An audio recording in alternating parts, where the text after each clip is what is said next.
Welcome to the Cherry Picker, the horror movie podcast where we like to kill people, but not really. I'm your host, Zack Cherry, and with me, as always, is...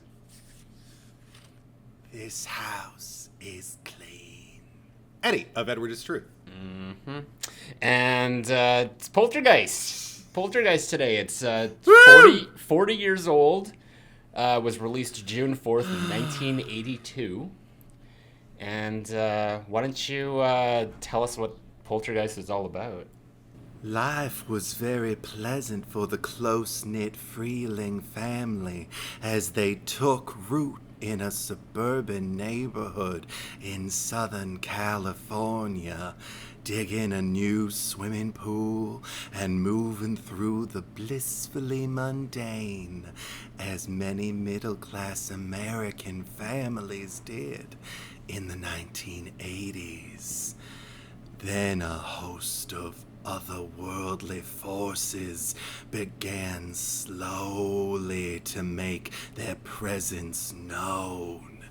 It all started with just an odd occurrence or two, and it mostly tickled and confused the family more than anything. But soon their house was turned into a swirling supernatural sideshow.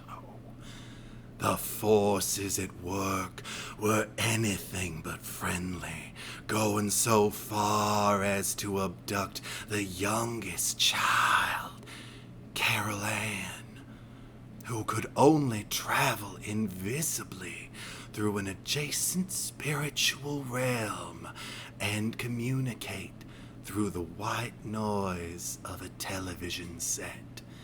Now, the Freelings have sought out support from parapsychologists and a clairvoyant to try and bring their little girl back home. But will they be equipped to do battle with what they first believed to only be a playful entity called a poltergeist?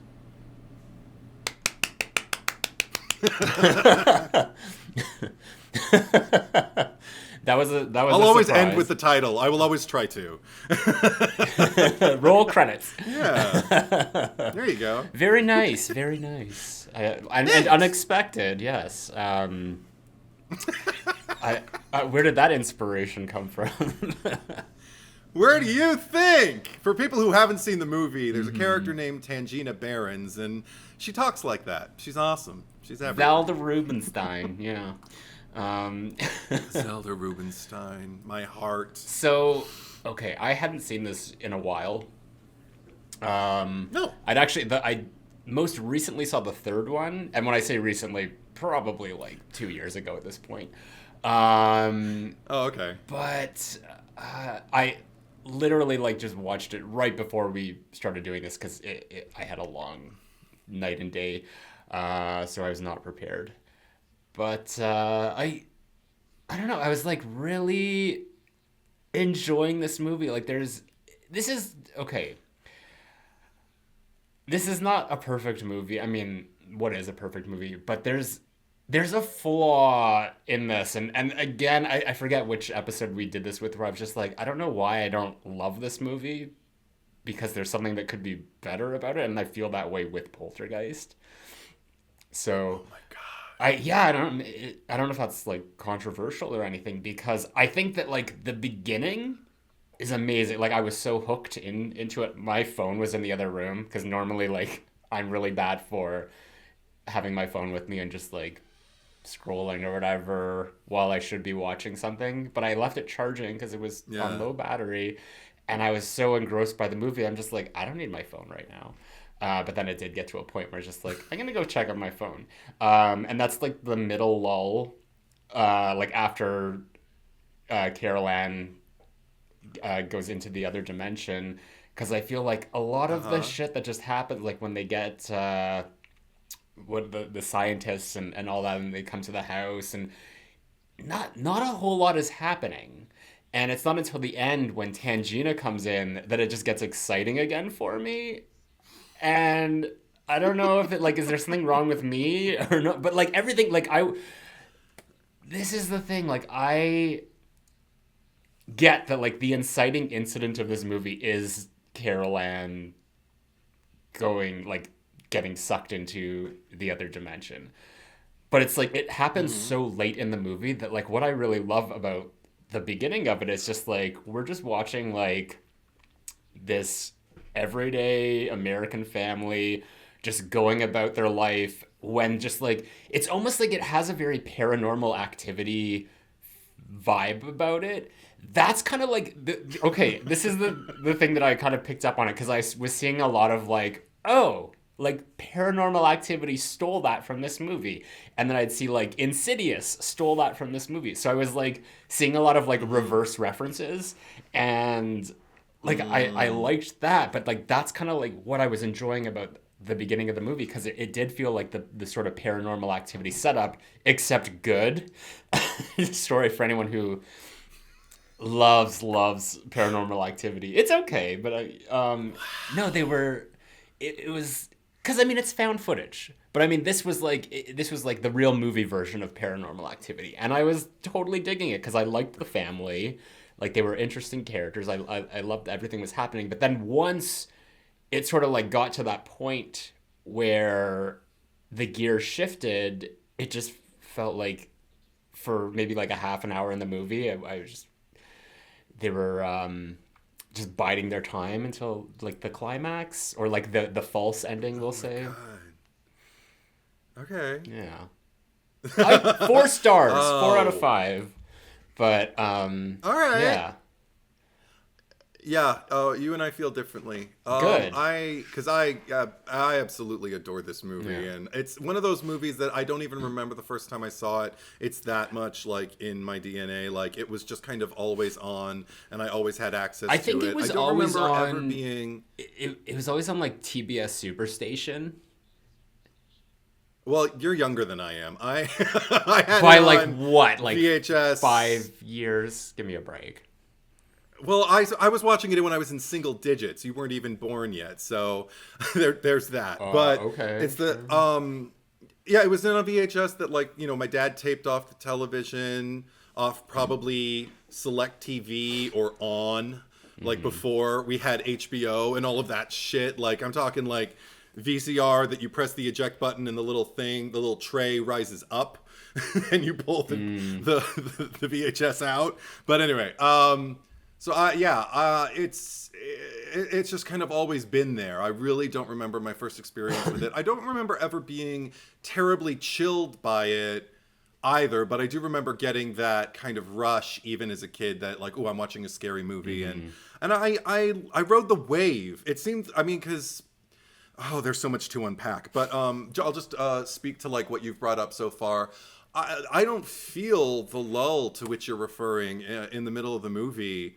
I actually, there's a lot of my favorite shit. I mean, I loved it throughout, but a lot of shit that I took notes on that while I was watching it last night happens in that interim between Tangina kind of moving in and taking charge and definitely kicking things up an extra notch than they had been. But I really love the kind of living in the family unit living in turmoil the way they are. Everybody seems to be out in the common area, including the parapsychologists, and they really seem to be forming a bond, one supernatural act after another that they're witnessing. And I can't really I could go into more, but I don't know. What do you think? I agree. There's definitely like that. You got the guy peeling his face off in the mirror, which is probably like the most horrific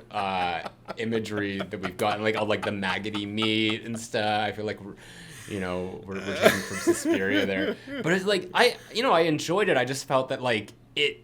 Like I said, it shifted gears. I was enjoying the movie that we were seeing, and then it just felt like, not that I wasn't enjoying it after the fact either, but I definitely, if I had to measure like the beginning, middle, and end of just like, you know, how I would rank it. I was definitely more like, it started off really good, and then the middle it like dipped for me, and in the end it like, you know, came back around. Okay. I feel like weird because I'm just like saying this stuff and it sounds negative, and I don't mean it to be negative. I'm just like, you know, for the sake of like bringing drama to the podcast, I guess. I don't know. Give me a break. Oh, that's why you're doing it. But I do have a question for you though. What have you seen what? Huh? I said what? What? I thought you were like whoa, like I was interrupting you. My question is well, clearly my question is, have you seen the remake? Yeah. I haven't, so I'm. Your tone was enough for me. I Thank you. I was just curious. Like, I was hoping it would be. Is Tangina a character in that, or did they? No. Okay, so they like respected her enough to just not. It's this actress I love a lot named Jane Addams, who plays actually kind of like an anthropomorphized Dr. Lesh and Tangina, but also Tangina's kind of this guy who's Jane Addams' ex, and they have like some antithesis, some like old wounds that haven't been healed between the two of them when he comes into the house. It's a whole other feeling that does not work. And I mean, there were interesting nods here and there to the original. And not just to the original, but to the original trilogy that I found kind of interesting. But I haven't seen it since the theaters. I will not see it again. It's that bloodless, and it left me that dissatisfied. Like bloodless, like there's actually no blood in it, or do you mean like toothless? I mean lifeless. Yeah. I mean like there's no heart in it. There's nothing. There's no joy in it. There's nothing like kind of propelling me forward, going like, oh, this is why they remade it. It just kind of felt like, oh, this is why they remade it. It seemed like, well, that was... I paid my money and my butt's in the seat. Yeah, the funny thing is that really came late in the remake game because, what is that, like 2015? And I feel like already, like, once you got over that 2010 hump, like, it was very limited. It was like, you know, you had Carrie and...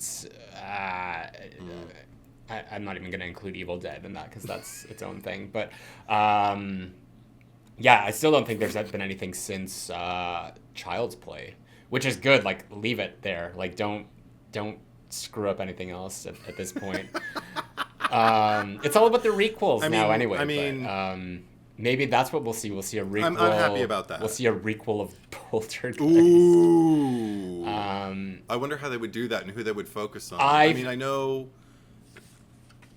Yes? No. What do you know? Because I know nothing. So you say what you know.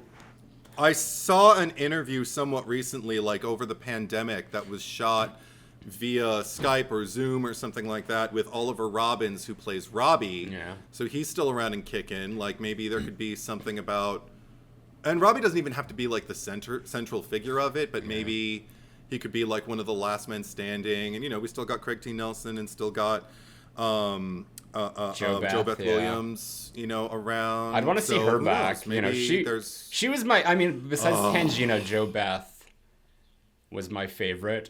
Because I was, like, looking at the family, and I'm just thinking, like, which one would, like, just the response to everything, and I just feel like the way that she's sort of, like, very giddy about it, like, when it first happens. Because that would be me. I'd be like, oh, my God, this is so cool, and, like, I'm going to slide my child across the floor, and it's, like, it feels like, you know, you're, like, you can't breathe, but you are breathing, and you just feel like air rushing through you. Yeah, right. But then as soon as, like, shit goes bad, then it's like, oh, well, like, yeah, not good after all. That sense of exhilaration is gone. Okay, and here's another thing. I noticed, speaking of, like, references, because this predates A Nightmare on Elm Street, and there was 2 Nightmare on Elm Street things that I saw at least. One is her hair at the end with the gray, and I was just like, oh, Nancy. And then also when she's being dragged up the side of the room and on the ceiling, and I was just like, oh, I forgot that this was even in this movie because I literally thought that it was original to Wes Craven in A Nightmare on Elm Street. I mean, I'd argue that Wes Craven's execution is superior and more impactful than because it's more Hooper and Steven Spielberg. Horrific, for sure. Well, yeah, it's. I still wince when I watch Amanda Wyss being, dragged up that wall. But the thing is, I'm uncomfortable for different reasons watching. It's not so much the fact that she's going up the wall. That's actually kind of a relief. It's what starts when her shirt rides up and then her waist starts bouncing up and down off the wall. I get a little of the entity from that, and I don't need the entity in my life. I don't. Coming next week, folks, we're gonna be doing an episode on the entity. No, we're not. I mean, if you wanted to, I would watch it again for you and for the pod, and I would discuss it. But I have a lot of things to say about that movie. I don't think I want to have that. It felt like a little nod to that. So. Okay. Anyway, it felt like a nod to that. What year did the entity come out? I think it was. I don't see. You know what? I'm just gonna stop asking you questions, and I'm gonna look up for myself because I know that you do not retain information unless it's no written on not paper. For movies that I don't watch. For movies that I saw once and we'll never see again unless it's for the pod. No, I will not retain that information. It's 1982, so it's the same year. Let's just see the February 4th. So I mean. There's no way that they could have copied. Well, that was a reshoot. Like, that whole end sequence was reshot. The movie didn't originally end that way. Test audiences wanted a big boom at the end, and that's where all of that came from. Well, I'm glad they did. Yeah. I mean, I'm glad they did too, just for the impact, so it all kind of feels like the same movie. Because I mean, even though, I always hear my mother's voice in my head when I watch that finale. She's just like, no. Tangina said this house is clean.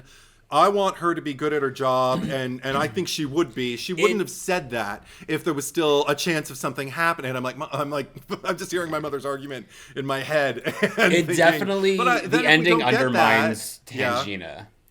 But I feel like Tangina as a character, like she's just, it's like she can do no wrong. Who cares? Well, also, I don't think it undermines her if you think maybe everything she had experienced up until that point would have led her to believe, yes, this house is clean, but this was something unlike anything else that she had encountered before, and that's why she has to encounter it in 2 more movies after this. So that's what I think. That's my headcanon. Yeah, maybe. But I do... the whole thing about the ending, though, that's shocking to me, though, that I don't think I ever really noticed before, is that, and here we're jumping to the end, but just that moving truck.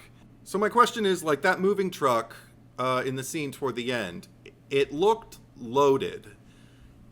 What didn't they pack and why? All of the beds were in the rooms, plus the end tables, and the dressers, and the chairs, and a TV, and the lamps, and picture frames were still on the walls. You'd think that would be the first thing that they would clear out. And houseplants are still in the house. I'm just I think they thought if they strewn some cardboard boxes around, it might look like, oh, they're still moving. But also, why, to the greater question, why would anybody, after everything they went through, even if the house is clean, just after the trauma you've been through in that space, why wouldn't you just go to the Holiday Inn straight away? That was confusing to me because they made it sound like the balcony. They were going to the Holiday Inn that night.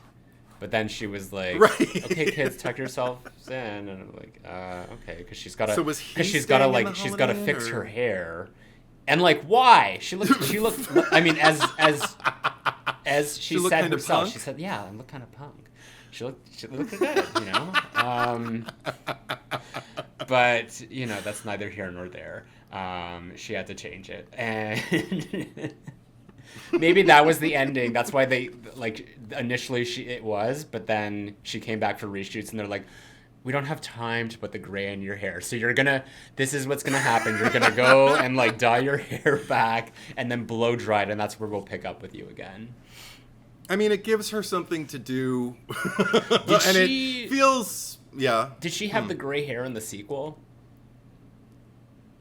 Not that I can remember, but her hair was a completely different style, and it was a completely different color too. It was like much more red, much more kind of an auburn going on in the sequel. So that was just one thing. What?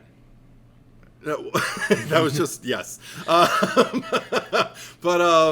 So one thing that I noticed okay, there is an eternal mystery for me with this movie, and it pisses me off because there is an argument that will, I feel, never be like solved or rectified or known or anything like that as to who really directed this film.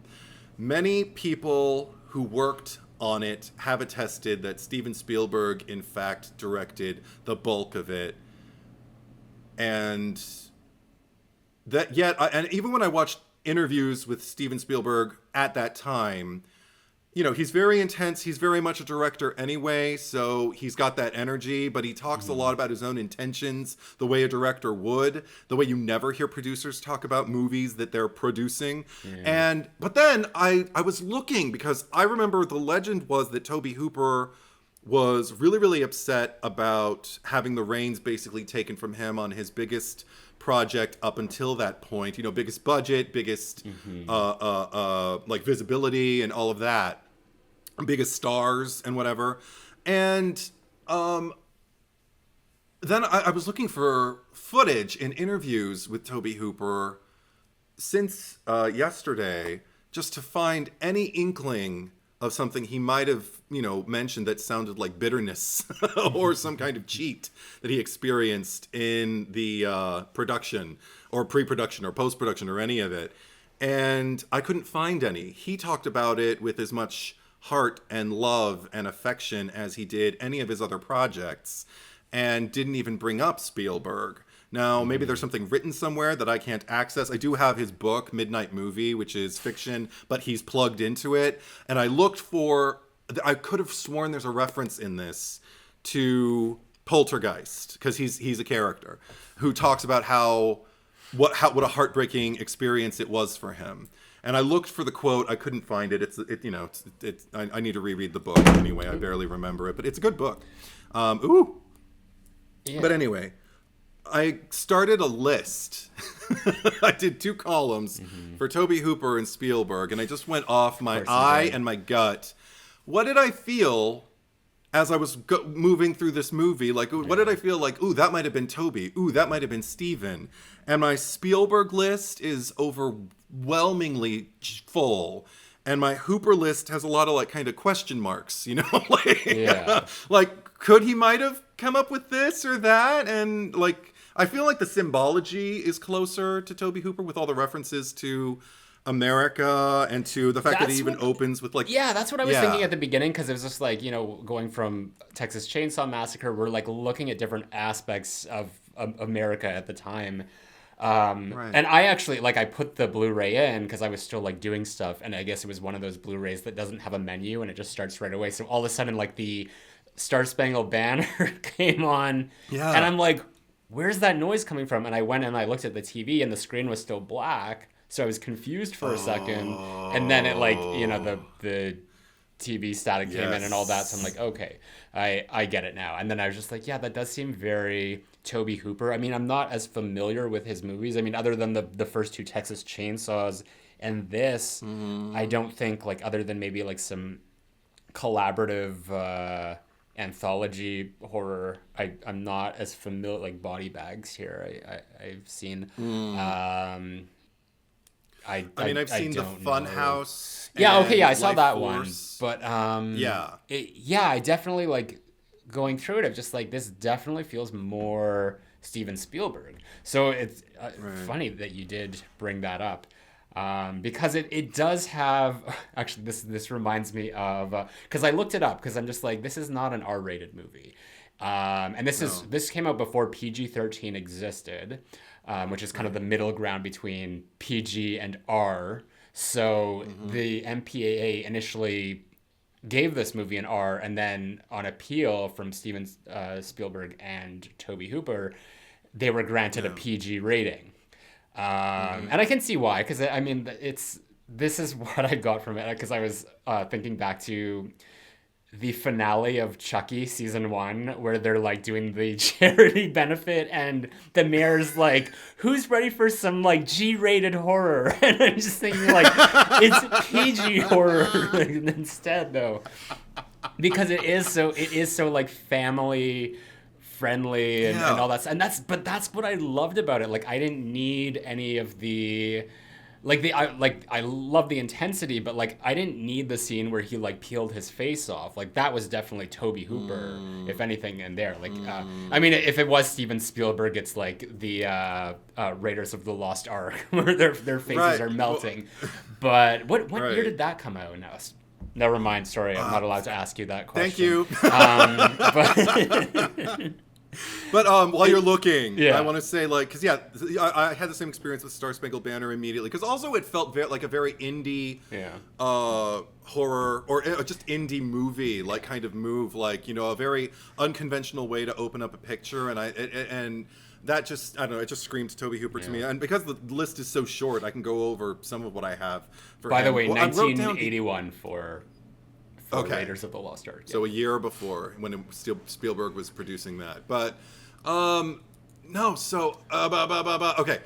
I was like, the next note I made was The Clown, only because I thought in terms of Texas Chainsaw 2 and The Funhouse, like, I know that Tobe Hooper loves to kind of, like, get into the grit of shit, but he also likes to get into like the fantastical and everything like that. And I know IMDb can't be a reliable source all the time, but I did see in the trivia notes while I was just kind of scrimming through, I didn't go through all of them, but there's thousands, but there was one that I saw that said that Spielberg actually wanted that in the movie because of his inherent fear of clowns when he was a child. He had two great fears as a child. There was a scary tree in his backyard. I couldn't figure out who put in the tree until I read that. And because it seemed to have, it could have been either one of them, because it's all weird like Toby, but it's also really movie magic like Spielberg. And I just, because the clown was so bizarre, I thought like, oh, that must be Toby, but I'm led to believe it was probably more Spielberg. The steak was so odd, just kind of like inching across the counter.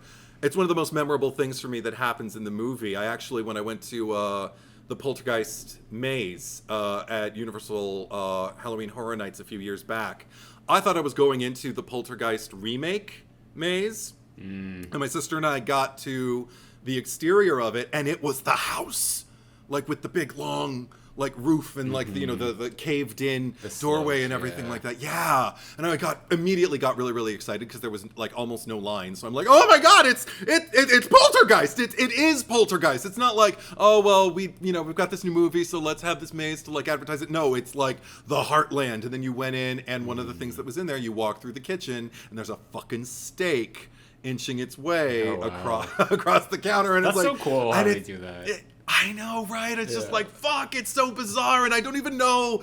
But it's one of those things where it's like, I was freaked out, not because it scared me so much as I don't even know how that got in here, you know, like in my brain. Like, I don't remember seeing it. It's just always been here, and I'm seeing it like within 3 feet of like reaching distance. I'm not going to touch it because I don't play like that. But anyway, so that was astonishing. But that was like everything else I wrote down for Spielberg. It was like E.T.'s Neighborhood, all the fucking Star Wars merch. Yeah, the thing is that like if that is the case, if they both kind of had their hand in it or like, you know, took turns or whatever, I definitely think that the Spielberg aspect of it is the more successful aspect. Like maybe that I mean, who knows, just in terms of like what I liked and didn't like, because I didn't not like anything in this movie, but I even remember at the beginning of the movie, like when we're in like you said, E.T.'s neighborhood, and we like come into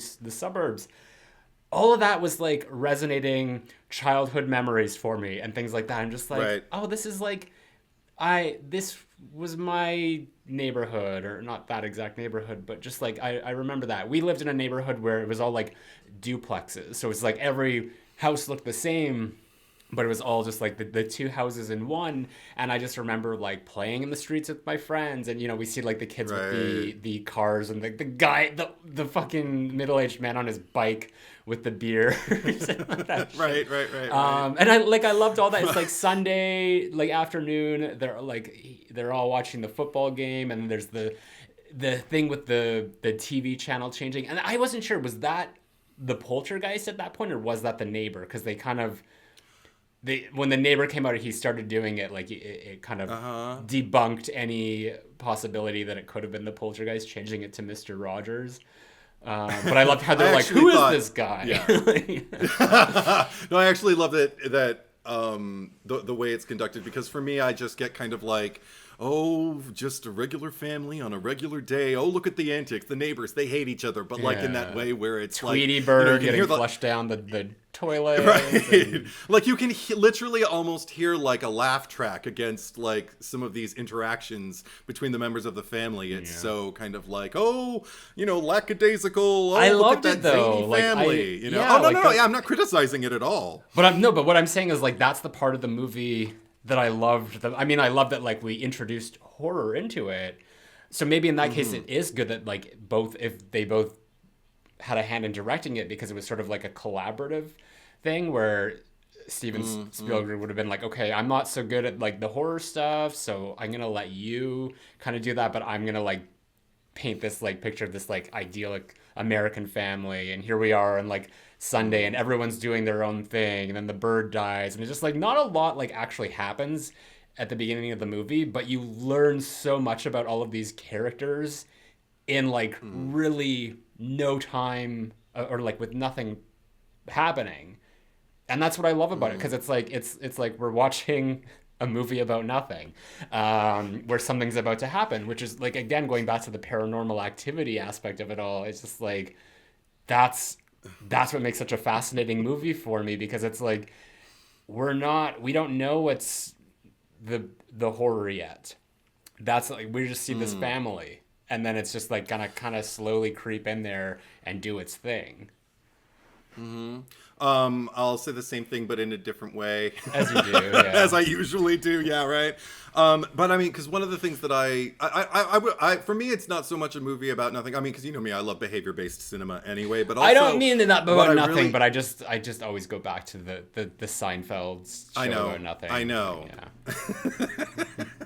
So, but what I get is, in addition to just kind of like all of these exchanges between the family, and just kind of like these clues as to who they are and everything like that, to the point where you feel like you're getting to know your new neighbors, or something like that, or eavesdropping on neighbors you've known for a long time and just learning a little thing here and there. But I love that it also all starts with basically a burial, like with the bird.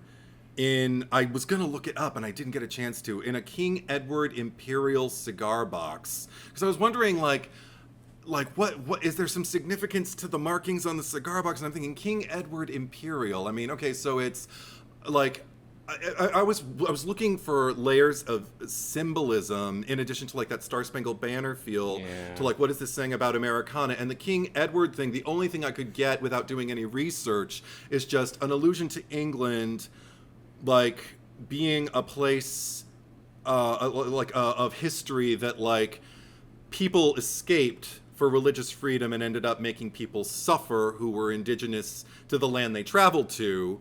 And there was a lot of pain, and there was a lot of injustice, and then kind of like this strange label pulled over everything, like with this flag, these stars and stripes, to kind of like become the most emblematic, to some people, vision of what justice is supposed to mean: freedom and liberty and justice for all. Even their names, the fact that they're called the Freelings, made me think about like the land of the brave and the home of the free and all that bullshit.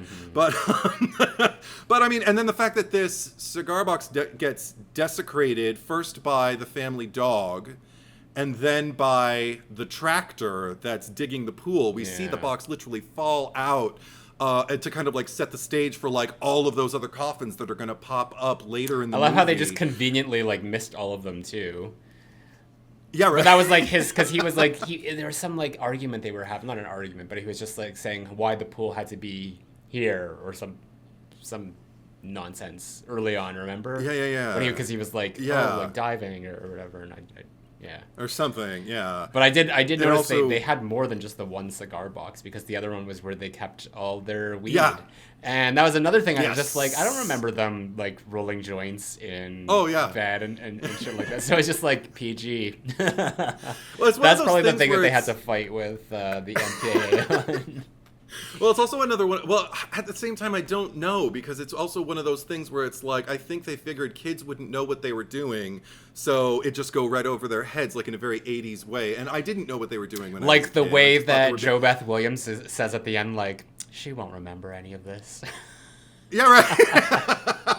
Very... No, she says she doesn't seem... She says she doesn't seem to, but I just... Seem to remember any of it. I just go back to the...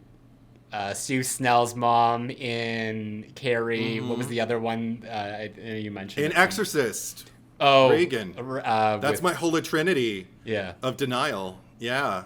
Of a young girl going through something, and then at the end, her mother basically says, "Oh, she doesn't seem to remember it," or "Oh, the doctor says she's young enough that she'll forget all about it eventually," or something like. And well, I mean, I know for a fact that there's two more Poltergeist movies that showed that Carol Ann did not forget about it. So, I mean, even in this movie, yeah, after the real ending, she clearly remembered the. She says horrors. No more.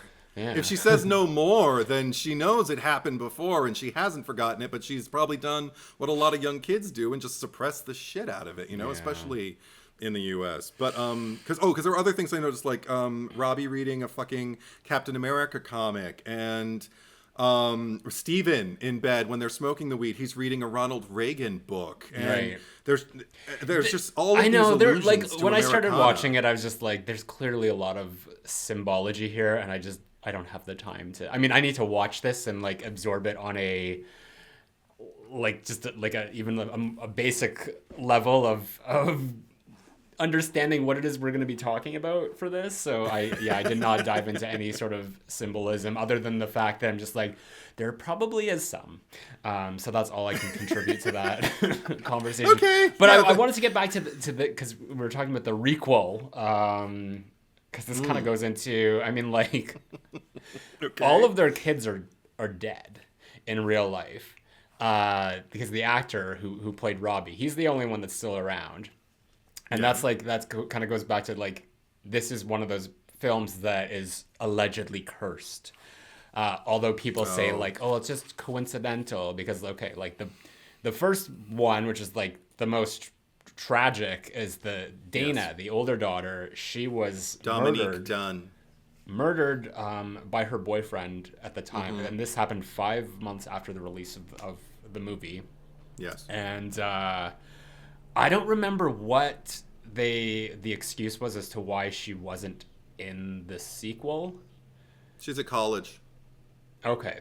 But yeah, there was I already felt like her character was not really present in the movie very much. And I don't know if that had anything to do with other factors or anything that were going on at the time, because I did read that she also did she had a guest role on a cop show, a police show, and she played a victim of domestic abuse. And she came onto the set after having been beaten by her boyfriend who murdered her, and she already had the bruising, so they're like, okay, cool, you already came in your own makeup, we'll film this. So there's an episode of TV out there with that actress before her death, and those are her real bruises. So I wasn't sure, because it felt like there was like, they kind of like, well, we need to work around her, because there already were like cuts that they made in the movie. I noticed because I was looking on the IMDb. So that was one thing I was curious about. Did they like edit her character down to just kind of like not really be in the movie at all? Because they kept saying, oh, well, she just mostly stays with her friends. And, she shows up at the end, like they're all like leaving the house, and it's just like, Oh yeah, there's Dana. Get in the car. It's like, She's got one of the yeah. greatest, most memeable moments, though, just with the "What's happening?" I mean, It's still not as good as what is going on? it's an entire other ballpark. It's an entire other game she's playing. But Dominique Dunn is the name of the actress. I never heard anything surrounding. I'm learning what you're talking about right now. It's the first time hearing. This is the most I've ever heard about what happened. I knew about the boyfriend and I knew about the murder. And but as far as just the impact on the movie in and of itself, for me, it never really. I think their way out was the fact that she was a teenager, and teenagers kind of the last thing they want to do is be with their families. Oh, totally. And especially the fact, again, it felt very American and very of that age. Like she was probably a mall rat. She probably was like, she was like that scene where she's on the phone with her friends and like Craig T. Nelson, Steven, like opens the door and tells her, "Good night, Dana." She's like, "Good night, Dana." And she hides the phone and he closes the door and he knows to open it one more time and just say, "Off the phone, Dan." And she's like, "Oh, okay, fine." And, and clearly this family does not respect boundaries or privacy at all either, because he did not knock at all. Because it's time for bed. And it's the 80s. Yeah, and it's the 80s. But I also think that like her investment when she's there also makes a case for why she wouldn't be, because she really, the reaction shots they get from her in that little interim period when everybody's kind of living in the living room. It actually lives up to its name. There's two shots in particular that I always think about. It's when they first make contact with Carol Ann and she's like running her fingers through her hair and like clutching her head and covering her ears like she can't handle it. And then a few seconds later, I think it's after Carol Ann runs through Diane, and Diane's like letting everybody smell her sweater and everything. And you just see Dana like kind of in the background clutching her hands. Like, I don't believe she's praying, but it's in a very prayer-like, like. I think she's just freaked out. She wants to like be nowhere near any of that. But she's also smiling and crying, kind of like she knows her sister's okay. She just can't handle all this, and that's why she doesn't want to be there. And it makes sense to me. Okay, well here's it works for the movie for me. So this is Poltergeist is based on a book. Is that true? From what I understand. Not that I've ever known. Well, because I was looking in like the trivia, and there was a thing in there that said like they were stating the ages of what the characters were, because they actually said in the movie that Dana was 16, which, mind you, in real life, she was 22. She looked like she was 13 to me, which made that whole bit with the fucking construction. I was just like, what the fuck? With the pool. And Beth like standing in the window, and she's just like, oh, like she was very like dismissive of some weird shit. But besides that, so they said that she was established as being 16 years old, which even still then, like for those guys to be like, "Hey, baby," like what, she's on her fucking bike riding off. I love you. Oh, so gross. That's when they'd like, but you're fired. She flipped him off, and we're calling the police. Yeah. I think Diane was just grinning because she thought her daughter can handle it, and she got away. Okay. But it was a different time. Different time. She was 16, and they said that Diane is 32.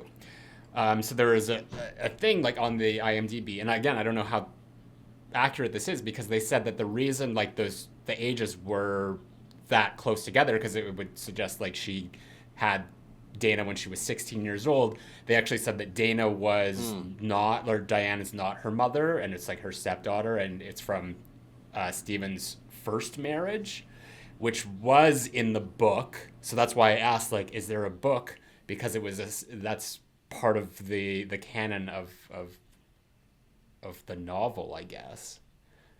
I have never heard that in my life. I'll see if I can find it again, but it's. Well, I mean, they basically. I'm sure it's written there. This is on IMDb, but I don't. Me and IMDb, I don't trust it. Because also I know how much of this was just based around things that occurred to our little directing team, Hooper and Spielberg. But because that's another thing I wanted to bring up, that actually I did get to see Tobe Hooper speak to, in terms of like his input. He said one of his favorite moments, and he spoke about it the way a director would, like it was his brainchild. And he also tells, there's a couple clips on YouTube that you can find him telling his own experiences with poltergeists and other kind of like supernatural occurrences that are, you know, unexplainable. He's not sitting there going like, no, it happened. He's just, you know, just telling a story and just like, I don't have an explanation beyond this. So it felt like a poltergeist for me. But what was I going to say? Oh, but one of the things that he spoke about with such affection was the moment where it's almost, he said it's almost like more of a magic trick than a special effect. And it's the moment with the chairs around the table. And when Diane walks into the dining room and sees all the chairs, you know, pulled out, and she pushes them back in. Very Caroline is just paranormal sitting there on the counter, I think. Yeah, and she goes over. Very poltergeist, I should say. Paranormal Activity is very poltergeist. Yeah. So she goes over. So she goes over to the drawer, opens it up, and she gets, I guess, the spray cleaner or whatever, the 409 maybe. Mm-hmm. And immediately she goes over and, you know, you see the chairs all stacked in this impossible way on top of the table. And he just had such glee with the fact that, like, his crew had gotten it down to 4 seconds that they could pull out what they needed and put in what they needed. So that was, okay. So do it all in real time. That's, okay, that was, because I saw that and I had to rewind it and then go through it frame by frame because I wanted to see where's the cut. And I didn't see anything, so the only thing I could figure is that all of those chairs were like glued together or something, and they just sort of like stacked it on there. Like that's they were pre-stacked. Yeah. They were pre-stacked, whether they were lowered from above or whether they brought them in and placed them very carefully and very silently. Because also you can mix things with sound. Like if they're making noise while they're moving it, you can get that out. But 4 seconds. 4 seconds. Well, because I did notice because there's a house plant on the other side of the counter, and I saw like movement there. So I just assumed there was crew running around and doing stuff. But yeah, they did that very successfully. And that also made me think like, okay, so maybe the smaller, more simple things that are more closely related, because also that is it. In some ways, this does feel like two different movies in the sense that like there's the poltergeist and the science of it and the stuff that you hear, you can actually see footage, on YouTube of like actual quote unquote poltergeists, like, pulling, like breaking glasses and pulling, cupboards open and, plates flying and toilet paper, being woo, woo, woo, just on its own. And, whatever it is, some people claim it's poltergeist, some people claim it's just like really, really, really good special effects. But so on one hand, you get all that. And then on the other hand, you get this kind of fantastical, spiritual, like monster movie, like monster in the threshold of my children's bedroom, roaring at me kind of stuff. So I don't feel like it doesn't feel like, I said 2 movies in one, like, is not actually the most accurate way to put it. I think it actually marries together quite well. But just that exchange after the chair thing when Diane looks at Carol Ann and just says, TV people? And she goes, uh-huh. And she's just like, do you see them? And she goes, uh-uh.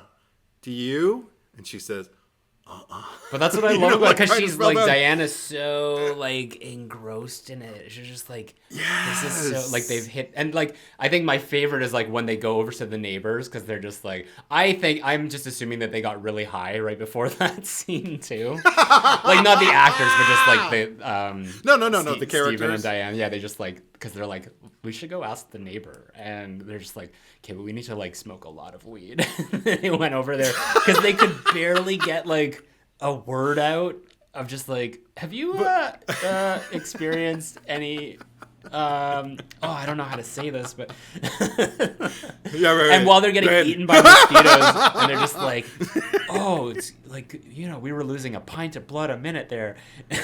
Right. No, I never attributed it to the weed smoking. I actually thought maybe the exhilaration of it, of the occurrence, like of their child. Well, I love that sliding across the kitchen floor, because all three of them had different reactions. Because she was like giddy, Carol Ann was bored. She's just like, Yeah. let's go to Pizza Hut. Yeah. And Steven is just like disbelief. And that was what there was a cut there because he said, "I hate Pizza Hut," and Pizza Hut didn't like that, so they had to cut it out. Right. Yeah. But and also that felt very Spielbergian to me because I've seen other movies of his where there's odd cuts, there's odd jumps. Yeah. You know, like where you're just Hook is full of them. But anyway, but what I like about that moment is it's the great equalizer because I feel like it kind of puts the parents and the children on the same level. And by the time they reach their neighbor's house, Stephen and Diane, they're giddy like teenagers too. Like they're back to this, you know, they were never really very far from it anyway. But like they seem to have like a general kind of like good-natured, you know, like young-ish reaction to everything. Like even, you know, Diane's comment, you know, going back to the end with her, like, you don't think my hair is kind of punk, you know, I'm still young, mommy's still cool, right? But I also love the fact that like that kitchen experiment trail and what it means for Steven. A little later we get a quote from him when he says, "No one's going in the kitchen till I know what's happening," which I feel I didn't remember that line, and seeing it this time I was just kind of like, this is not that movie. It could so easily be like you're bringing up Paranormal Activity, and I'm thinking like all the toxic masculinity and the, you know, the stubbornness and the strong-headedness of it.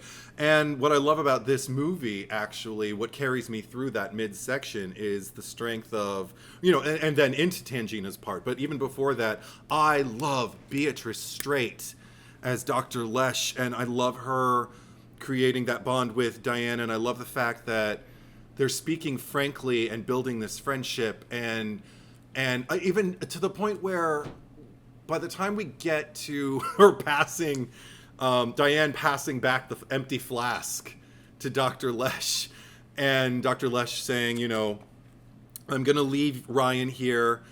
Marty won't be coming back. I am coming back. And you just see Diane's eyes well up, and and the two of them embrace, and you can just, you know, she will. She's not going to leave her alone. They're in this together now, and everything about what leads us there, that whole discussion that Dr. Lesh has with Robbie, where he's just asking the most adorable, like, kiddish questions about, like, you know, like, once a kid took my lunch money, and then I got beat up by a bunch of kids at school. Maybe they all got hit by a car, and maybe they're up in my room trying to beat me up now, you know? And she's just like, no, it's like some people just get lost on their way to the light. And I just absolutely adore everything about that whole exchange. And I love the fact that, like, it's women who basically lead us there. It's Dr. Lesh who gets Tangina there. She reinforces and stands behind everything Tangina says when the Vreelings start to kind of, like, you know, resist. And even though they both resist it, they both of the Vreelings, Stephen and Diane, they both eventually click in and do what she's telling them because they understand the stakes of what's going on. And ultimately, Diane is the one who goes into the vast unknown. Yes, some tennis balls made it through with just like some kind of afterbirth ectoplasm on them, you know, like, but what does that mean? Like, those are inanimate objects. They didn't throw anything alive through there, so she didn't know what she was going into. Well, I love that, and this is probably like my favorite moment, like if we're just like what I thought was funny is when, because it was initially going to be Tangina, and that's when Diane was like, no, like I'm gonna do this, and she's just like, you can't, like, and she's like, you've never done this before. I'm like, well, you've never done this before, and she's like, good point, you go. Right. And that's another thing that makes Tangina like this impenetrable but accessible force. And I do have to say, like, I feel like if I don't want a poltergeist without Tangina. So I want people to hear me correctly. That said, I really do love so much of Dr. Lesh up until that point. But I do feel like once Tangina's on, she owns the movie. Like the movie is hers, and there's a reason she was the one they brought back for the other two sequels. Beatrice Straight did not come back. She did not come back for the other two sequels. And honestly, I don't miss her in them in terms, or let's put it this way, I've never missed her in them because I've never thought, well, where's Dr. Lesh? Even though she's such an integral part of the core of the first movie for me. Tangina rules. She's the queen at the end of the day. Yeah. And it's kind of sad because I think Dr. Lesh gets forgotten too much. I wish more people. I'd say like Dr. Lesh, like if we're like comparing it to the Insidiouses, that's like the what's her face, Lin Shay character, yeah. It's been a while since I've seen Insidious, so I don't know if there is a Tangina. Yeah, no. But I even like watching like Craig T. Nelson, like he was. Or I should say, again, like reverse references, I'd say that Patrick Wilson gives off a lot of Craig T. Nelson vibes. So I feel like definitely when they were making those Insidious movies, they were probably just like, we want to find someone that's like Craig T. Nelson-ish. And they're just like, that's why we hired Patrick Wilson. Huh.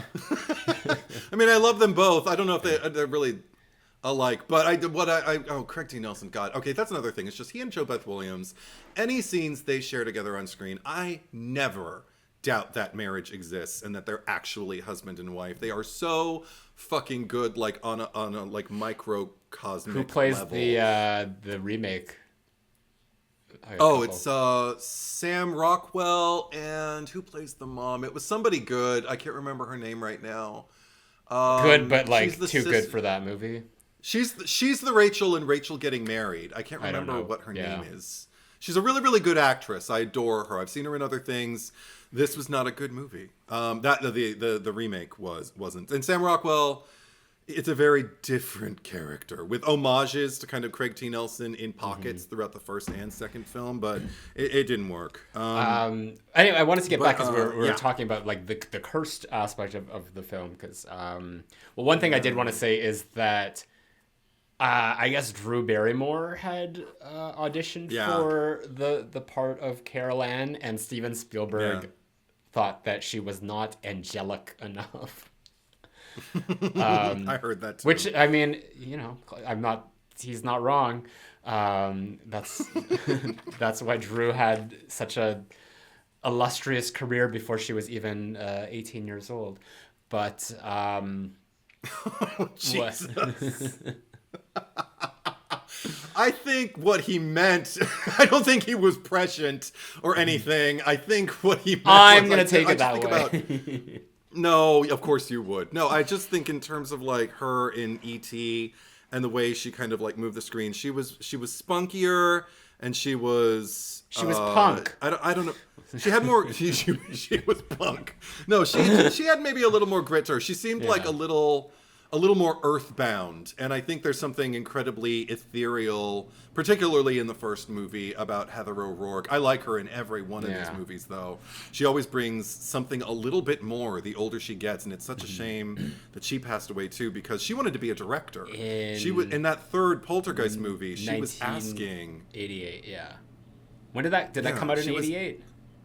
Yeah. So she probably passed away right after. Somewhere very, very soon. Oh, because she wasn't even alive for the reshoots of Poltergeist 3. So there's like one shot where they have the back of someone's head and it's not her, and they couldn't reveal. All I remember is that there was like one character is like the love interest of the cousin, played by Lara Flynn Boyle, and because he disappeared into the other realm, and then he never came back at the end when they all came out. So I guess they had filmed it where he was saved or something. So when that actor saw it in the theater for the first time, he's just like, wait, so am I dead? Like, what's going on here?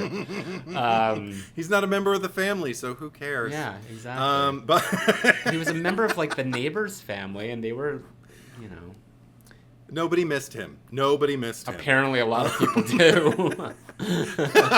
Well, now they do, but not initially they did. I mean, I definitely think that if they do a requel, because we don't need any more fucking remakes. And I know some people don't love requels either, but I think that like I definitely would say like bring back the three, like the Steven, Diana, and Robbie.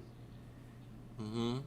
For something, you know, just yeah, I would take that. Yeah, I want to see where they're at 40 years later.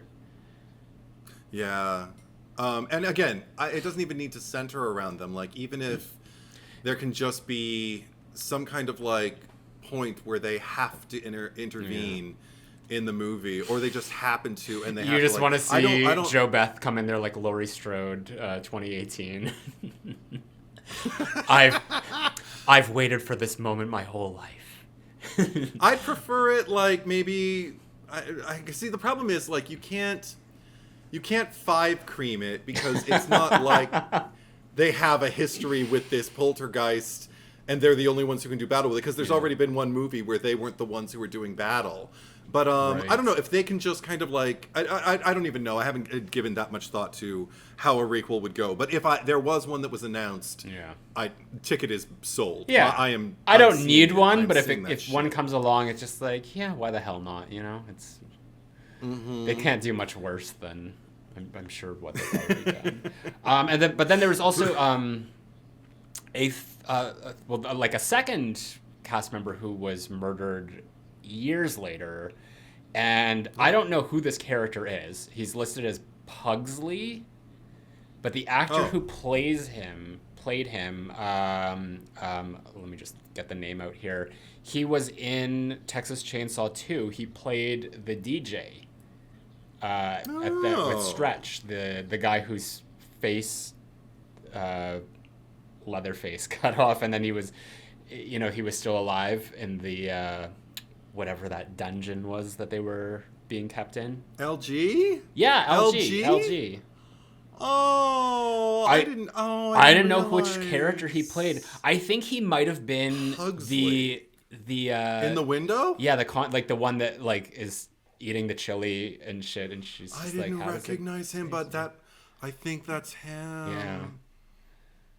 Your coffee's real good, Mrs. Real. Thank you. And then he closes the blinds. That might be him. That annoyed her more than like them leering and harassing her daughter. her stepdaughter, her daughter. Like I said, like I think she figured her daughter could handle herself, and doesn't mean it's right, but no. Also, not this doesn't like link in with The Curse or anything like that, but another Texas Chainsaw Massacre alumni is in this movie. He's probably he's billed as Implosion Man. Mm-hmm. So he's probably just one of the guys who's standing outside on the street when the house, implodes and kind of digests itself. But it's Kirk from the first Texas Chainsaw Massacre, William Vale. Oh, wow. Yeah, he dropped in too. Lou Perryman is the actor.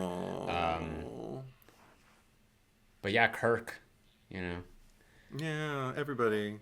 Well, yeah, no, there's a lot of... but then again, it's tragic, yes. But, is it a curse?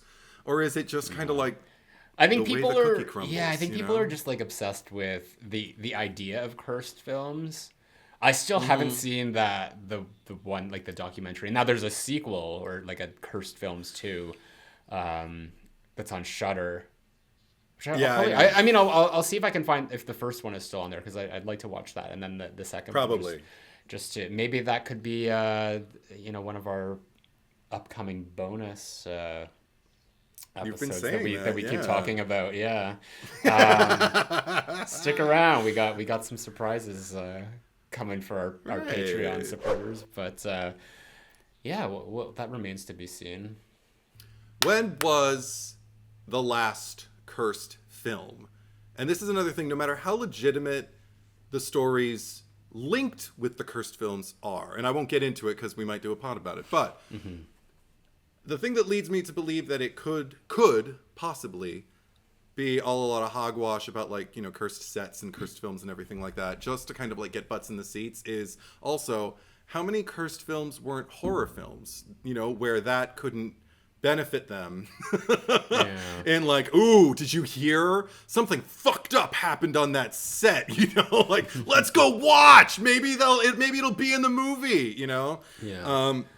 Well, I was don't looking know. through some more trivia there, and I guess Jo Beth Williams had a supernatural experience on the set, so who knows? Right. There's so much trivia on there. Like I couldn't. I was trying to find the thing about the information I said before, it being based on a book. I even Googled it. I couldn't find anything. So it's so Okay. dense. There's so much information on there, and you know how Yes, there IMDb is. So much of it is like repeating because it's just people making Yeah. new submissions that I'm just like, whatever. I did see Right. that Poltergeist is German for angry ghost. Right? Yeah. Which, who knows? Maybe it is. Maybe it's not. But, You never know, but you know. but what's interesting is like the trivia has kind of like before this ever had an IMDb profile, there was trivia that like kind of haunted this movie before.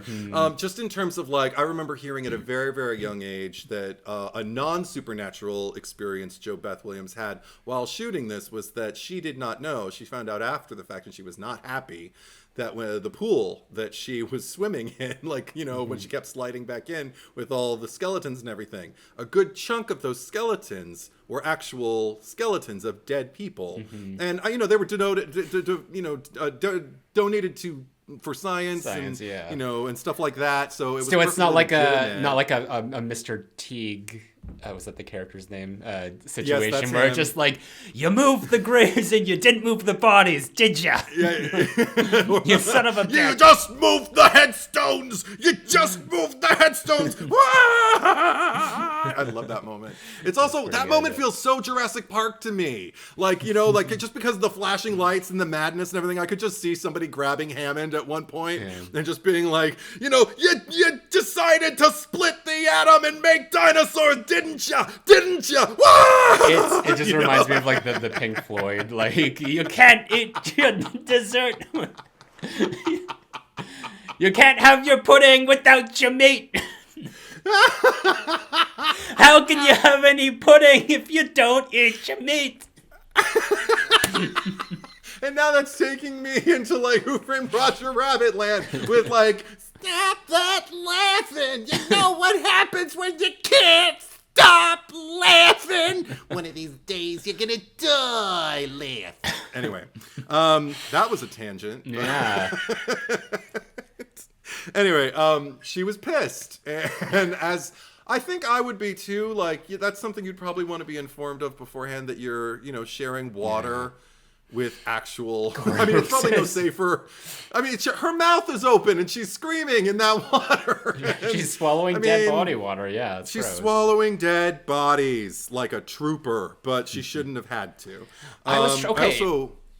I Yeah. wanted to say, because I watching Jo Beth Williams on screen, like, I was trying to think, like, she reminds me of someone, like another actress of that time, and I just kept watching, and probably a movie that we've already discussed in the 16 episodes prior at some point, but I couldn't figure out who. And not like Heather Langenkamp, because I made that correlation with the gray hair, but there was just something, because I've seen Jo Beth Williams in other things before, but I was just like, she really, there was some character in a horror movie that she looked exactly like. And I thought maybe you would know, but I couldn't figure it out. I can't get away from Barbara Hershey and The Entity. They kind of looked alike, but just, you know, that You need to get away from The like, Entity. tight, I do, but just that beautiful, like, you know, kind of like tight angles on her face, and just, you know, very, very simple beauty. Oh, but she's I love gorge. Jo Beth Williams. Yeah, no, I adore her, and I was trying to think like how many other movies. I need to look on her IMDb and just kind of like go, what Jo Beth movies have I not seen? Because I've seen The Big Chill, I've seen Kramer versus Kramer, I've seen Poltergeist 2, and I know she worked in a lot of TV too. But yeah, I adore her work. I can't get enough of her, and of course Craig T. Nelson's same deal. But I'm glad you brought up Heather Langenkamp. Yeah. But no, I'm glad you brought up Heather Langenkamp, because there was one other Freddy parallel I noticed with this movie. It's not with the first movie, but something we largely come to kind of associate with the sequels in particular, and that's the womb-like tunnel that in the climax of all climaxes, after the no more and all that, when the closet literally becomes not a portal of light, but an organic like womb tunnel. Oh yeah, it was gross. And I was just like, oh my God, that's Freddy. Like that's, every teenager in most of this, not every teenager, but a bunch of teenagers in most of those sequels it's like dangling for their life, like over a womb-like tunnel at some point. And I was like, look at this, Poltergeist got there first too. But nobody ever associates it with Poltergeist. And even like the whole ectoplasm that I mentioned before, I'm calling it ectoplasm like it's a Ghostbusters reference, but it predated Ghostbusters. I think it's because, like I said, like I mean, just for me, because I can't speak for everyone else, but I feel that this movie is more memorable for its non-horror elements than it is for its horror elements. Yeah. That's what I'm gonna go with because I did not remember the whole wall crawl thing at all because I just assumed that was original to Nightmare on Elm Street. No. I love that Heather Langenkamp has had 2 shout-outs in a row. At this point, she was cut from Cursed. The movie we talked about last week. Unfortunately, she wasn't in this movie yet. So 2 movies. We're bringing up Heather, not Heather O'Rourke. Heather Langenkamp.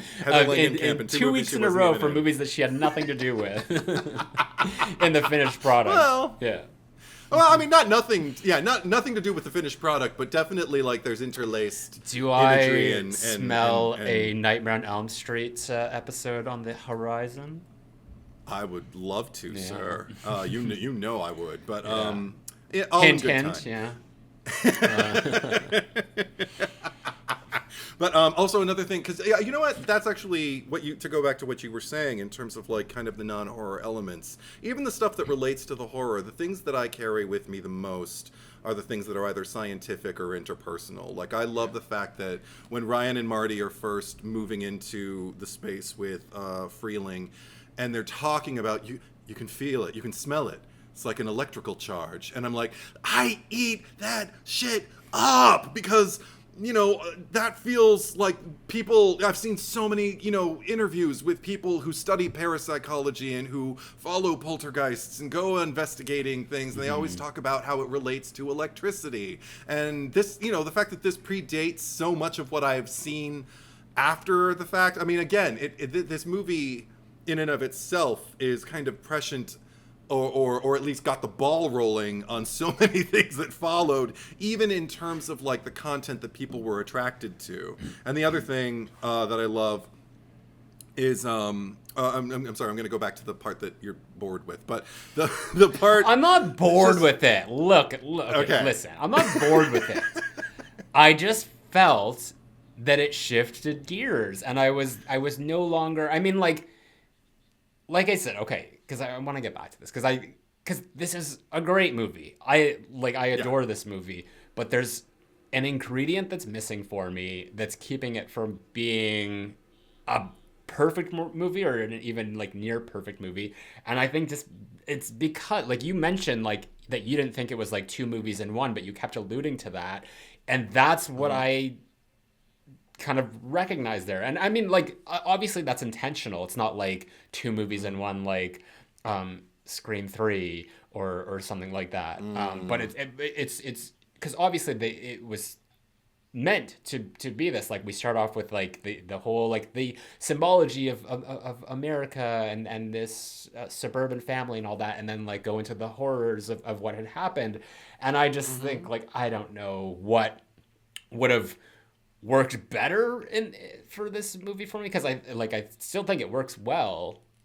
But I don't know. Maybe if like we went into the other side, I'm assuming that they do in the sequel. It's been a while since I've seen it, but I don't know. I would have liked if like the kind of like the horror would continue, because like at that moment that was sort of like where it climaxed at that point in the movie, because you had Robbie getting eaten by the tree and you had Carol Ann like getting sucked into the closet, and then after that it was like, okay, it was weird. And we're talking about time cuts, because like it seemed like the next day he went to the parapsychologist and was just like, yeah, we haven't even talked to the police yet or anything, but it's just like the way that he talked about it was like they've been living like this for a while now, because he's just like, yeah, we don't go in there. We haven't been in there in a while, sort of thing. So it's just, talking about weird cuts. So it just, the pace of the movie changed for me at that point. And it didn't come back until Tangina came into the picture. Tangina saved the day. That's all I'm going to say. She saved the movie. Because I don't think that, what's her name? I forget. Dr. Lesh. Dr. Lesh. That was the Lin Shaye character of the movie. I didn't think she was bad or anything, and I liked her chemistry and dynamic with Jo Beth and all that, and especially the moment that you recalled when she's like, Marty's not coming back, but I will be. But I liked that. But she didn't carry it for me. Everything that happened in that stretch of time was just whatever. It's fine. That's all I meant. I think that if the pacing had been different in some way, then I would have been more on, not that I'm not on board, but I would have been yeah, top 10. Fuck yeah, I love this movie. And I just think it's good. So anyway, go back to your point without saying that I didn't like the movie, because I did. I didn't say you didn't like the movie. I was about to agree. I was actually about to agree with you, but I was going to say the same thing in a different way, in an Edward way. Yeah. So, but because the things that I carry with me from this movie, you said that the things that you carry most as the strengths are kind of the things that aren't directly related to the horror, as far as the actual horror moments themselves. And I feel that because I was realizing just in that living room exchange when she's talking about how parapsychology isn't something you major in. I love that line, and I don't remember that line, and I want to remember that line because, again, I like Dr. Lesh, but I also, the biggest thing for me, what cinches that whole scene for me, is the last line of the whole sequence when Robbie's saying goodnight to everybody because he's going to go to bed. And then he just whispers to the television, "Good night, Carol Ann." And you just go into the white noise on the TV. And for me, there's something about that feels very authentic to my own family dynamic. Something untoward, something unexplainable, something in crazy, if you try to explain it, somebody's going to look at you like they need to put you away or something like that. And what have you really done with your children, kind of thing. But if you go through it as a family, but if you go through it as a family, no, and I'm not saying I've gone through that, but I know that if my family had to go through something like that, something that only we understood, only we believed, and we don't even understand it, but we're all in the same place. We're all in the dark together. There's this weird survival mode you go into where you just kind of want to be there and just kind of, I feel like families in crisis can do this. And I myself have done this many times and experienced it, with family members of mine. This is the mode we go into when we have to go into the hospital because somebody's ailing in a significant way. And we all kind of go into survival mode, take care of each other, and still someone could be lying unconscious somewhere. And you're still going to talk to them. You're still going to say goodbye, and I'll be back tomorrow. I'll get here as early as I can. You're still going to go through the motions as if they're there because they are there. Yeah. And to them, Carol Ann is in the house. And that's one of the things that makes me love Tangina is the fact that one of the things she grants back to Diane is she says, "I believe that your daughter is alive and in this house." And it's yes! And you see the relief on Diane's face, but you also experience it yourself. You're just yes, you get it. You're watching the same movie I am. Now tell me about the beast. And also tell me you're jamming my frequency. I could do impressions of Zelda Rubinstein until the day I die. Did you ever see the movie Anguish? No, I haven't seen that movie. It's really fucking weird. It's this Spanish, very meta kind of movie. It's almost kind of I referenced it. I did a horror movies referenced in Scream 2 because it came up as there's a whole sequence in a movie theater, and it's weird because it's the character that she plays is this mother who has lives with her, or her middle-aged son lives with her, and he's got some developmental issues or whatever, but she hypnotizes him and gets him to go and kill people through like hypnosis. And it's like a spoiler for it's a really weird fucking movie. So I mean, if you can skip forward a minute if you don't want to hear the spoiler, but it turns out that because he goes to a movie theater to like start mass killing people, and it turns out that they are in a movie. It's called like, I forget what it's something like, not Mommy Dearest obviously, but I think it's called like the Mommy or the Mother. It might be the Mommy, and it's like they're actually a movie, and it comes out of the screen and you can see that there's actually a theater of people watching this movie. Oh my God. And then there's also someone in that theater who's like planning on killing people in the theater. So it's like you see it like cuts back and forth between like everything that's happening in real life and then what's in the movie, and she's doing this whole hypnotizing thing, and she's just like, feel the power, it makes you stronger. Feel it. Oh my God. It's weird and it's hilarious, and you should check it out. Shit. Yeah, it's Anguish or Angustia of like what its original name is, but yeah, if you're a big fan of Zelda Rubinstein, that is, check that out. She was also in Behind the Mask. She had the Rise of Leslie Vernon. Yeah, she had a bit part in that as well. Underused. Yeah, she was great. A small part, but it was impactful. I was like, what more? You don't just have her hello and then go. She can do so much more. Of course, I don't know what her health state was. I mean, that was a pretty recent release, and I don't know where she was, and I know where she is now. And also, one thing I just want to say, I adore Zelda Rubinstein. I've seen in subsequent years on Instagram, I follow a lot of people who post things, like old like magazine articles and even just like little advertisements from the 80s and stuff like that, and older. And I saw this whole spread she did. Apparently, she did something to spread like AIDS awareness in the late 80s, where she would just kind of like try to educate people to try and destigmatize it and everything like that, because I think she knew we love her and just wanted to do something for us, being the gay icon that she was, yeah, so I don't know. That was something I just learned like in the last few years that I want to learn more about. I hope I can get my hands on maybe a biography about her or something, because I would read that shit. I want to know, or an autobiography. Oh my God. Yeah.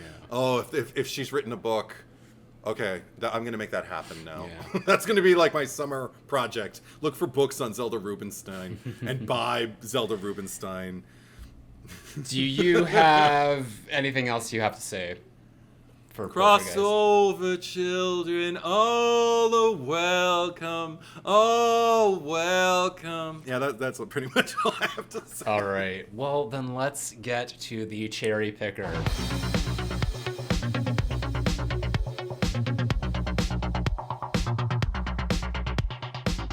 So last week was Cursed, Wes Craven's Cursed, and we asked you who deserves to die the most between Jimmy Jesse Eisenberg Myers and just Brooke, the non-character girlfriend. And across Patreon, Instagram, and YouTube, the people have spoken, and we have 171 for Jimmy versus 119 for Brooke.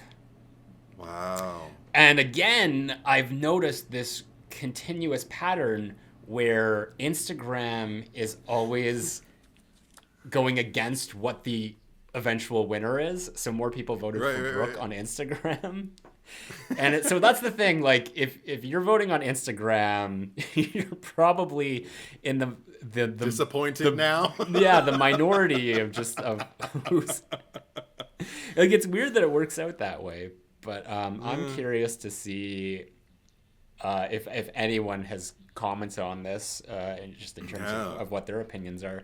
So Sarah Draper says, to me, Jimmy is too much of a main character. I've rooted for him so much, and he's been through enough. I was so anxious with his dog, though. Zipper.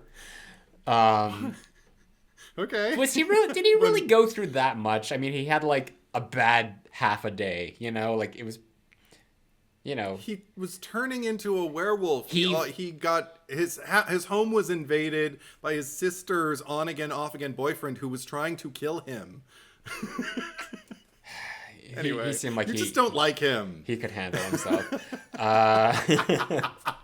Evan Purcell says, "Love the new rules. Very official sounding. So I'd say Brooke is a non-character and Jimmy is deeply unpleasant."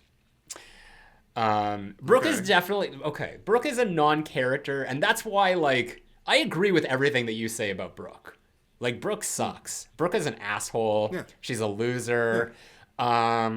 She has no prospects or like anything going on for her after high school. We're just gonna lay that out there right now. But it's just because she's a non-character that it's just like, who cares? I mean, like, she could live, she could die. I could give a fuck. Jimmy, on the other hand, I don't know. He left Ellie hanging in the lurch there with the fucking mess to clean up. And to me, that's just, as someone who myself hates the prospect of having to clean up anything, I hire a cleaning service to clean. No. Not because I'm lazy, because I am lazy, but because I know that someone can do it better. But it's like, regardless of that, he's just like, all right, fuck you. I'm gonna clean. I'm gonna go hang out with this girl who's obviously attracted to toxic energy, while my sister is like, oh, okay, I guess I'll do this on my own. They just killed a man in their fucking kitchen. Like, come on. He could have been like, Brooke, that's so awesome, and I'll see you on Monday, but I gotta help my sister right now. So, that's welcome to the Cherry Picker / Zack's confessional. Yeah. Excuse you. You've gone on some pretty wild rants of your own. Kiefer Cathel, I'm sorry, says #release the Craven cut, which I don't think it's never gonna happen. I mean, I would love to see that footage, but you know, if Patrick Lussier says that it's he doesn't have it, then you know. And then Neon Icon says, I don't know who these people are. And you know what? Neither do I. I mean, fair. We don't know who. Fair. We don't know who they are. I didn't until last week either. So you know, get a hold of the movie. It's only $4 to rent the theatrical release. Well, you don't want to watch that version because that's the lame one. Yeah, it really honestly, seeing the uncut version wouldn't have changed much. It wouldn't change much, but I mean, at least it kept what was at least like the highlights of the movie, if there were any. But anyway, I was fine. Okay, do whatever you want. Do whatever you want. It's up to you. So this week for Poltergeist, who we think deserves to die the most, I won the last one, so I'm gonna go first, and I'm gonna say Mr. Teague, because you moved the tombstones, but you didn't move the bodies, did ya? How could you move the tombstones and not move the bodies? That's all. Who is Craig T. Nelson becoming? I have no idea. I don't remember what the inflections were. He's turning. How could you not move the bodies? How could you just move the headstones? You just move the headstones. Why? That's what he's saying. If we relocated to Jersey. Before, after.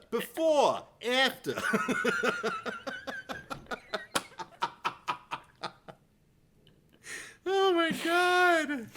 Carol Ann, listen to your father. If you don't talk to us right now, you're gonna get a real spanking from your mother and me.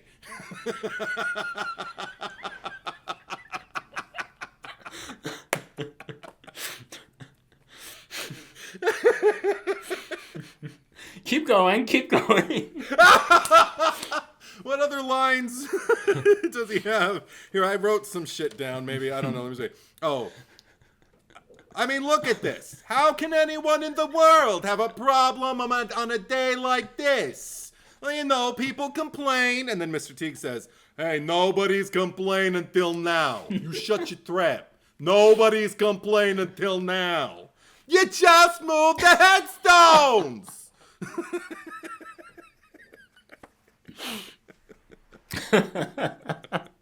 Oh my God! All right. We better move on. Do you have a? We never will. Do you have a nomination? Yes, I forgot what we were. Well, you doing. better. But, yeah. Okay, yes, I have one. Yeah. I'm gonna nominate, as per the rules, pool worker number 2 deserves to die the most because he's the one. I looked it up. Yeah. He's the one who's standing there just repeating over and over again. He's the one who's most emphatically hitting on Dana. And he's standing there just going, I love you. I love you. I love you. The other ones are just kind of standing there. So this, the one that's like not Lou Perryman. Like that, yeah, the one that's not Lou Perryman. The one that doesn't go back to the window and... Yes. Yeah, okay. The one who just stands there and just, I love you. He's like pulling on his shirt and he's just like, you know, just doing this thing like, gross. Oh, come on, baby. I'll teach you. It's so disgusting. I don't, so yeah. Even if she's 22 playing a 16-year-old, she literally looked like I looked at her. Within the context of the movie, she's fucking 16 and she looks 13. And her mother is right there. You are working for her mother. If her father was home, he'd break your head.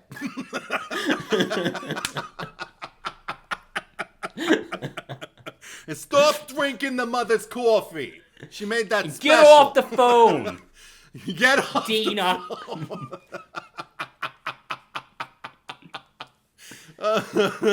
All right. Okay, there we go. We got vote your heart, vote your conscience. Yes. You can vote, obviously, on Patreon. You can vote on Instagram. You can vote on YouTube under the community section. We wanted to implement a new kind of aspect of the cherry picker, which is, I guess, is like the anti-cherry picker, because we realized that, like, talking about this episode and even like last week's, that there's like, we always have a VIP. And this isn't a competition. We just collectively decide who we think is the VIP. And this week we're going to say that Tangina is we'll think of a name for it, but you know, she's for now she's the reverse cherry picker. The reverse cherry picker. The anti-cherry picker. The anti-cherry picker. The cherry. Yeah, we'll have to think about it. I don't know. The cherry taker. I don't know. I was going to say the cherry plucker, but that doesn't sound. No, I mean it's the same thing. But yeah, I know. So the cherry picker versus the cherry champion. I don't know. We'll figure it out. We'll figure it out. Yeah, but because Tangina, I can't argue. Yeah, because last week we're going on about Judy Greer playing Joni. Yeah. So we're just like there's always you got to balance it out. You got to take the good with the bad, and we got some fucking cherries that we got to pick here, and then we got Tangina. So. You were sliding back into it. I could feel it. Anyway, I'm sure it'll. What's next? Yeah, it'll be there. Anyway, speaking of which, just going on with our regular business here, I want to welcome some new Patreon supporters. We've got Clifton Wunderlich. I'm so bad with names. It's all right. That's why I just changed mine to Cherry, so no one could confuse it. Tereshny is the real one. Sorry. So welcome to Clifton. We've got Real Ghostface. We've got Brian. We've got Connor Edward Marr, and we've got R.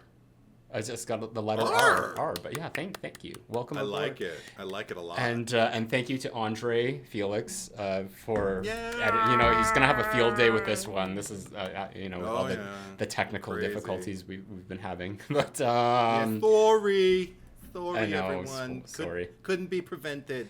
You don't know.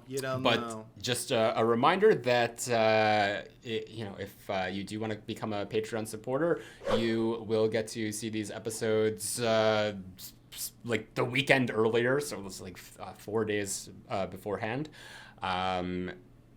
We also, if you are watching, you can listen to the podcast on all major podcast platforms. The RSS feed link is in the descriptions below, and if you are listening to this, you can also watch them on YouTube. Just head over to the Cherry Picker on YouTube. Yeah. Oh yeah. What are your socials? Where can people find you, Eduardo? You're asking for my social security number. Well, Zach. Just socials. No. my socials. You can find me. I'm always on Instagram. I literally do nothing else. It's true. At Edward is Truth. Now I'm Trump. Is that what you said? What? No, I didn't say that. Did you? Oh, I thought you said now he's Trump. I thought that's what you said. No, I don't even remember what I said. I did not say that. Let the record show. I'm always I'm at Edward. I'm at Edward is Truth on Instagram, and I also have a still pretty fresh YouTube channel that just launched a few weeks ago. Me doing reaction videos. Edward is Truth, all one word, same deal. Go check it out if you want to watch me watch movies. Mm-hmm. How about you, Zach? You can find me at Retro Bitch Face. I had to remember it for a second there because they're all different. They're all different in Retro Bitch Face on Instagram. It's all one word. Twitter is ZachCherry8, and then YouTube, Zach Cherry. If you didn't already know who I was and found the podcast that way. You can change your Twitter, by the way, too. Like you know what? I'm good. What am I gonna do? Change it? It's too late at this point. I didn't. It would probably remember, I'm just saying. It would probably make more sense to change my Instagram to like Zach Cherry, but I like Retro Bitch Face too much, and I've had it for so long because it's like obviously it's a play on words. It's like resting bitch face, which I feel encompasses I got who that. I am. Yeah. But for anyone who's not you, because Anyway, what do we got going on next week? Get out. That's what we got going on next week. Get out of here. Yeah, I meant to get out of here. Get out of here before I break your head. Why are you order? Anyway. Because we've got the new Jordan Peele movie coming out in a few months, so this summer, we're making our way through his first two movies. So we're getting out first, and then we're going to us. Not directly after, but at some point. It's just a funny sentence. We're getting out first, and then we're going to us. Yeah. For some reason, I mistook it. For a second, I'm like, it's called Up. I was just thinking of like the Pixar movie. No, it's us. Very different movie. Yeah. First, we're gonna get out, and then we're going up. We're going up. We're gonna end this now. Nope. And that's the next movie that he's directed. Nope. Nope. No fucking way. Anyway, we're getting out. We're getting out. We'll save it for next week. Yeah. Okay. Yeah. So, thank you so much for watching, for listening, and we will be right back.